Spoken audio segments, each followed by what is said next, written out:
Assalamualaikum warahmatullahi wabarakatuh. Bapak, Ibu, saudara-saudara sebangsa setanah air, pagi tadi saya telah memimpin rapat terbatas secara virtual tentang Undang-Undang Cipta Kerja bersama jajaran pemerintah dan para gubernur. Dalam undang-undang tersebut terdapat 11 klaster yang secara umum bertujuan untuk melakukan reformasi struktural dan mempercepat transformasi ekonomi. Adapun klaster tersebut adalah urusan penyederhanaan perizinan, urusan persyaratan investasi, urusan ketenagakerjaan, urusan pengadaan lahan, urusan kemudahan berusaha, urusan dukungan riset dan inovasi, urusan administrasi pemerintahan, urusan pengenaan sanksi, urusan kemudahan pemberdayaan dan perlindungan UMKM, urusan investasi dan proyek pemerintah, serta urusan kawasan ekonomi. Dalam rapat terbatas tersebut, saya tegaskan mengapa kita membutuhkan Undang-Undang Cipta Kerja. Pertama, setiap tahun ada sekitar 2,9 juta penduduk usia kerja baru, anak muda yang masuk ke pasar kerja, sehingga kebutuhan atas lapangan kerja baru sangat-sangat mendesak. Apalagi di tengah pandemi, terdapat kurang lebih 6,9 juta pengangguran dan 3,5 juta pekerja terdampak pandemi COVID-19. Dan sebanyak 87% dari total penduduk bekerja memiliki tingkat pendidikan setingkat SMA ke bawah, di mana 39% berpendidikan sekolah dasar. Sehingga perlu mendorong penciptaan lapangan kerja baru, khususnya di sektor padat karya. Jadi, Undang-Undang Cipta Kerja bertujuan untuk menyediakan lapangan kerja sebanyak-banyaknya bagi para pencari kerja serta para pengangguran. Kedua, dengan Undang-Undang Cipta Kerja akan memudahkan masyarakat, khususnya usaha mikro kecil, untuk membuka usaha baru. Regulasi yang tumpang tindih dan prosedur yang rumit dipangkas. Perizinan usaha untuk usaha mikro kecil (UMK) tidak diperlukan lagi, hanya pendaftaran saja. Sangat simpel.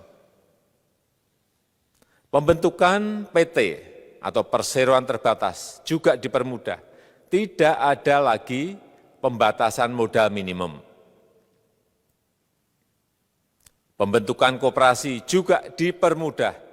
Jumlahnya hanya 9 orang saja. Koperasi sudah bisa dibentuk.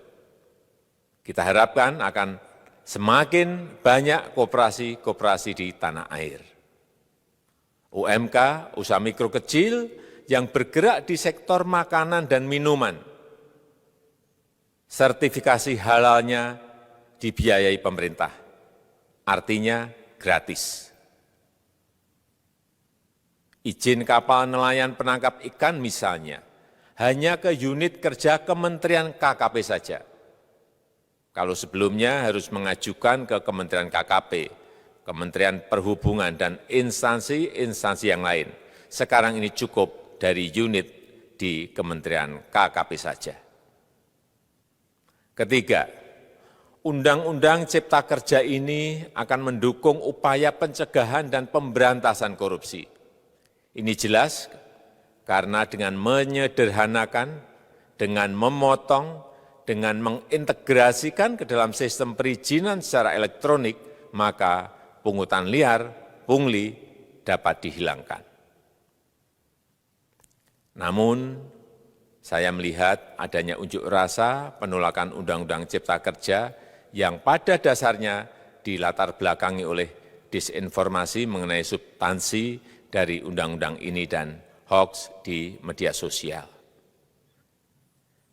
Saya ambil contoh, ada informasi yang menyebut tentang penghapusan UMP, upah minimum provinsi, UMK, upah minimum kota kabupaten, UMSP, upah minimum sektoral provinsi.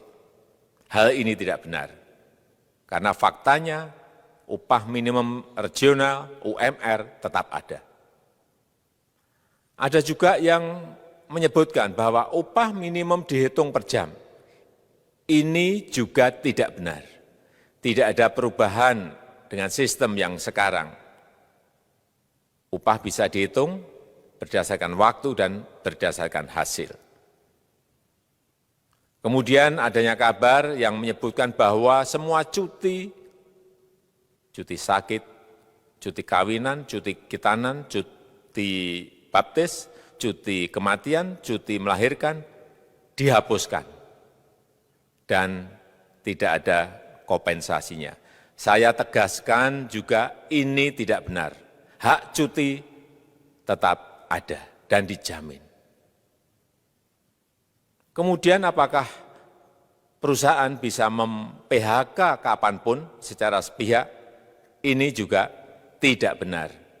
Yang benar, perusahaan tidak bisa mem-PHK secara sepihak. Kemudian juga pertanyaan mengenai benarkah jaminan sosial dan kesejahteraan lainnya hilang. Yang benar, jaminan sosial tetap ada. Yang juga sering diberitakan tidak benar adalah mengenai dihapusnya AMDAL, analisis mengenai dampak lingkungan. Itu juga tidak benar. AMDAL tetap ada. Bagi industri besar harus studi AMDAL yang ketat. Tetapi bagi UMKM lebih ditekankan pada pendampingan dan pengawasan. Ada juga berita mengenai Undang-Undang Cipta Kerja ini mendorong komersialisasi pendidikan. Ini juga tidak benar. Karena yang diatur hanyalah pendidikan formal di kawasan ekonomi khusus, di KEK. Sedangkan perizinan pendidikan tidak diatur di dalam Undang-Undang Cipta Kerja ini. Apalagi perizinan untuk pendidikan di pondok pesantren.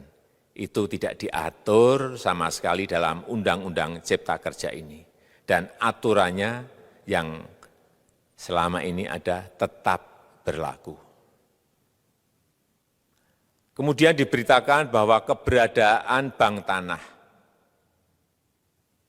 Bank tanah ini diperlukan untuk menjamin kepentingan umum, kepentingan sosial, kepentingan pembangunan nasional, pemerataan ekonomi, dan konsolidasi lahan serta reforma agraria. Ini sangat penting untuk menjamin akses masyarakat terhadap kepemilikan tanah, kepemilikan lahan, dan kita selama ini tidak memiliki bank tanah. Saya tegaskan juga bahwa Undang-Undang Cipta Kerja ini tidak melakukan resentralisasi kewenangan dari pemerintah daerah ke pemerintah pusat. Tidak ada. Perizinan berusaha dan pengawasannya tetap dilakukan oleh pemerintah daerah sesuai dengan NSPK, norma, standar, prosedur, dan kriteria yang ditetapkan pemerintah pusat. Ini agar dapat tercipta standar pelayanan yang baik di seluruh daerah. Dan penetapan NSPK ini dapat nanti akan diatur di dalam PP atau peraturan pemerintah. Selain itu, kewenangan perizinan untuk non-perizinan berusaha tetap ada di Pemda, sehingga tidak ada perubahan. Bahkan kita melakukan penyederhanaan, melakukan standarisasi jenis dan prosedur berusaha di daerah. Dan perizinan berusaha di daerah diberikan batas waktu. Ini yang penting di sini. Jadi ada service level of agreement. Permohonan perizinan dianggap disetujui bila batas waktu telah terlewati. Saya perlu tegaskan pula bahwa Undang-Undang Cipta Kerja ini memerlukan banyak sekali peraturan pemerintah atau PP dan peraturan presiden atau Perpres. Jadi setelah ini akan muncul PP dan Perpres yang akan kita selesaikan paling lambat 3 bulan setelah diundangkan.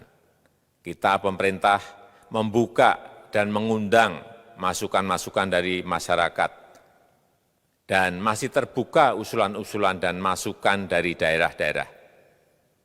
Pemerintah berkeyakinan melalui Undang-Undang Cipta Kerja ini jutaan pekerja dapat memperbaiki kehidupannya dan juga penghidupan bagi keluarga mereka.